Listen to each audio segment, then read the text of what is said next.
Welcome to History in a Year, America's first 250 years. Join us every single day as we journey from the Revolution of 1776 to the 250th anniversary of the United States. You can find every episode, full transcripts, and join the discussion at pointedwords.com. I'm Stephen. And I'm Leah. It is February 3rd. Welcome to episode 34.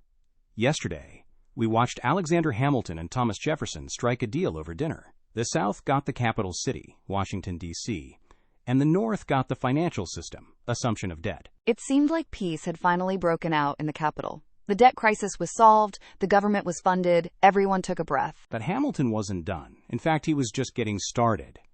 He had fixed the past, the debt, but now he wanted to build the future.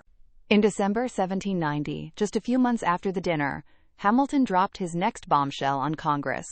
He sent them a document titled The Second Report on Public Credit. But history knows it by a different name, the Report on a National Bank. Now, before your eyes glaze over, because banking sounds boring to modern ears, you have to understand what money was like in 1790. It was a mess. There was no American dollar that you could spend anywhere. If you walked into a tavern in Philadelphia, you might pay with a Spanish piece of 8. In Virginia, you might pay with a tobacco note. In Massachusetts, you might use a state-issued paper bill that was worth 10 cents on the dollar. It was chaos. How do you build a national economy when you can't even agree on what money is? There were only 3 banks in the entire United States in 1790. The Bank of North America in Philadelphia, the Bank of New York, and the Bank of Massachusetts. That's it. For 4 million people. Hamilton looked at this chaos and saw weakness. He looked across the ocean at Great Britain and saw the Bank of England. The Bank of England was the engine of the British Empire. It managed the government's debt, it issued a stable paper currency, and it lent money to merchants to build ships and factories. Hamilton wanted that for America. He proposed a Bank of the United States. This wasn't just a branch on a corner. This was a monster. It would be capitalized at $10 million. That was massive money in 1790. To put it in perspective, the entire federal government's budget was less than $3 million. The bank would be a private corporation, but the government would own 20% of the stock. It would hold the government's tax revenue. It would issue paper money backed by gold. And it would lend money to jumpstart industry. Hamilton argued it was essential. He said, "A national debt, if it is not excessive, will be to us a national blessing." He believed that credit was the fuel of progress. But when Thomas Jefferson read the proposal, he nearly had a stroke. Jefferson hated banks. He hated paper money. He hated the whole idea of finance. You have to remember, Jefferson was a Virginia planter. His wealth was in land and enslaved people. To him, wealth was something you could touch. If you grew tobacco, that was real. If you made a shoe, that was real. But banking? To Jefferson, banking was a scam. It was paper men moving numbers around in a ledger to get rich without doing any actual work. He famously wrote to John Taylor, "I sincerely believe that banking establishments are more dangerous than standing armies." He thought banks were parasites. He thought they encouraged gambling. He thought they created a corrupt aristocracy of city slickers who would foreclose on honest farmers. So his first objection was moral. But his second objection, and this is the one that matters for history, was constitutional. This is the big fight. This is the argument we are still having 250 years later. Jefferson looked at the Constitution, which had just been written 3 years earlier, and said, "Show me where it says Congress can create a bank." He opened his pocket copy of the Constitution. He turned to Article 1, Section 8. This is the list of things Congress is allowed to do. It says, Congress can tax. It says, Congress can declare war. It says, Congress can coin money.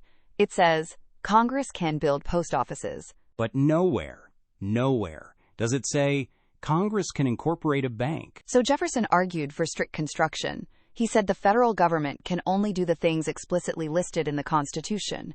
If it's not on the list, the power belongs to the states. Period. James Madison, the father of the Constitution, agreed with him. Madison stood up in the House of Representatives and said, "I wrote this document. I was in the room. We never intended to give the government this power." They were terrified. They thought if Congress could just invent new powers, there would be no limit. Today it's a bank. Tomorrow, what? Can they free the slaves? Can they take our land? It was a slippery slope to tyranny. So Madison tried to kill the bill in Congress. But the Northern merchants loved the idea. The bill passed the Senate easily. It passed the House 39-20. Now the bill sat on George Washington's desk. This was a huge moment for Washington. He had never vetoed a bill before. He was setting the precedent for every president who would follow him. He was torn. He respected Madison's opinion immensely. He was a Virginian himself. He was worried that if he signed this, he would be betraying the South. So he did what a good general does. He asked for intelligence. He asked his cabinet members to write him legal opinions. Edmund Randolph, Attorney General, wrote one. He said, "It's unconstitutional. Veto it." Thomas Jefferson, Secretary of State, wrote one. He said, "It's unconstitutional. Veto it." Jefferson's essay is famous. He argued that necessary meant absolutely essential. He said a bank wasn't essential. It was just convenient. And the Constitution doesn't give you the power to do things just because they are convenient. Washington read these and was ready to veto. But then he turned to Alexander Hamilton. He gave Hamilton 1 week to respond. Hamilton worked himself to exhaustion. He stayed up all night, drinking coffee, pacing the floor. He wrote a 15,000-word masterpiece. It is probably the most important state paper he ever wrote. In this essay, Hamilton formulated the doctrine of implied powers. He pointed to a tiny clause at the very end of Article 1, Section 8, Clause 18. It says Congress can make all laws which shall be necessary and proper for carrying out its other powers. Hamilton's logic went like this. The Constitution says the government has the power to collect taxes, right? And it has the power to pay debts? And it has the power to borrow money? Well, a bank is a necessary tool to do those things efficiently.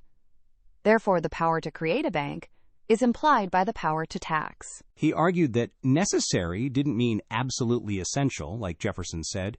He argued that necessary meant helpful, useful, or conducive to. He said, if the end, collecting taxes, is legal, then the means, a bank, is legal, as long as it isn't explicitly forbidden. This is loose construction. It views the Constitution not as a straitjacket, but as a framework that can expand to meet the needs of the nation. Washington read Hamilton's essay. He was convinced. He saw that for the United States to survive in a hostile world, it needed a strong government with the power to act. On February 25, 1791, George Washington signed the bill. The Bank of the United States was born. This was a crushing defeat for Jefferson and Madison. They realized that Washington had chosen a side. He wasn't the neutral judge anymore.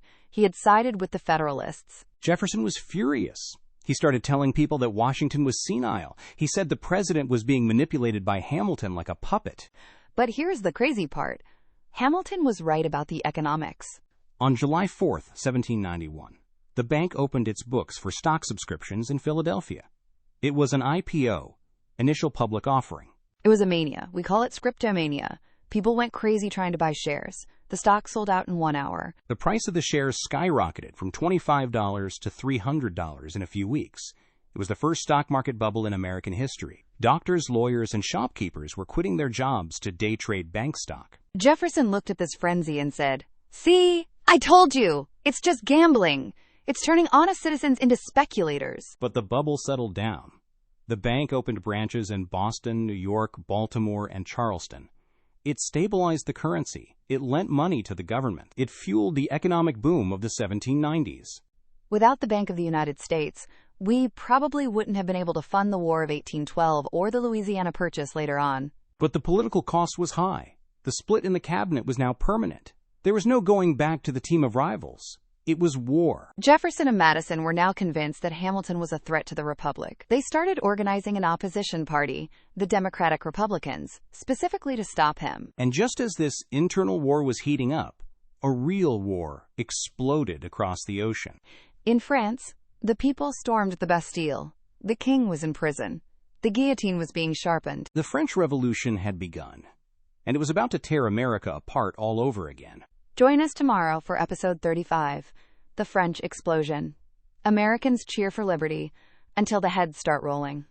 We see how the French Revolution became a wedge issue that nearly dragged the United States into a world war. I'm Stephen. And I'm Leah. You can find every episode at pointedwords.com, and this is our story.